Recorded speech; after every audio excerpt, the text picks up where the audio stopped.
Hey everybody, today's Teacher Tip Tuesday is about teacher email etiquette. So with emails, you want to learn to distinguish between these three groups. You got your respond category, which are things that are necessary for you to respond. I usually give about 24 hours as my response time. The second category is the read ones.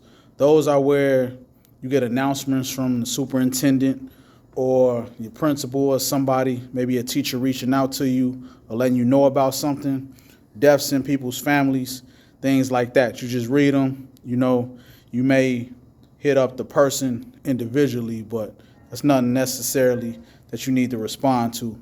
And then you have your trash emails. And those are just emails you kind of don't even look at. You kind of get used to seeing those. So those are the three categories. You got to learn to distinguish which goes in which category. And I just want to lose that reputation for not always reading emails. So this is how I kind of organize my email etiquette. So I got some guests. It's part of my squad. This is Miss Mawson. She's getting ready to tell you all some more teacher email etiquette.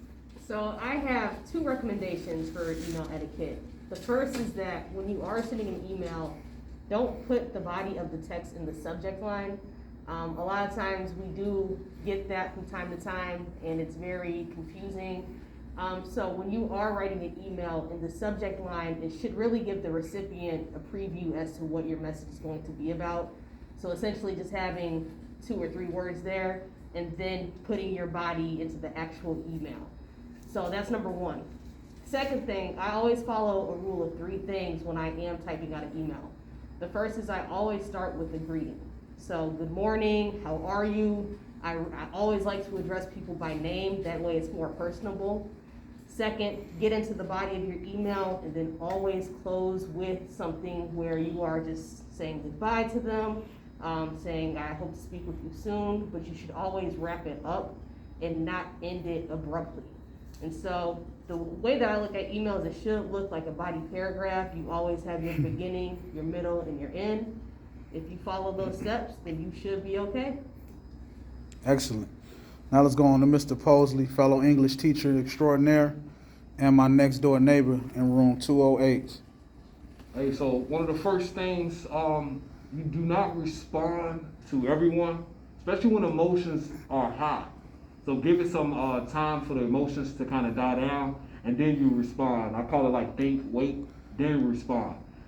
Sometimes if a parent is upset, they may, shoot a bad email towards you to where you'll have, cause your emotions to get kind of high. But you want to give it some time. You may regret your response if you reply right away. So make sure that you take some time to think about it, and then you respond. Maybe even talk to a few of your teacher colleagues to see how they will respond also to get that advice. Because you will encounter some emails that may be disrespectful, but there's a way for you to respectfully respond also. So that's mine. Posley out. Posley out. So that's my squad right there. So email etiquette is important for you as a teacher. It's hot. And it helps you to be efficient, effective, and dependable. You want to be those 3 things as a teacher. Shout out to my guests, my Media Amigos people. So y'all have a good week. And remember the email etiquette. That's Teacher Tip Tuesday. Peace.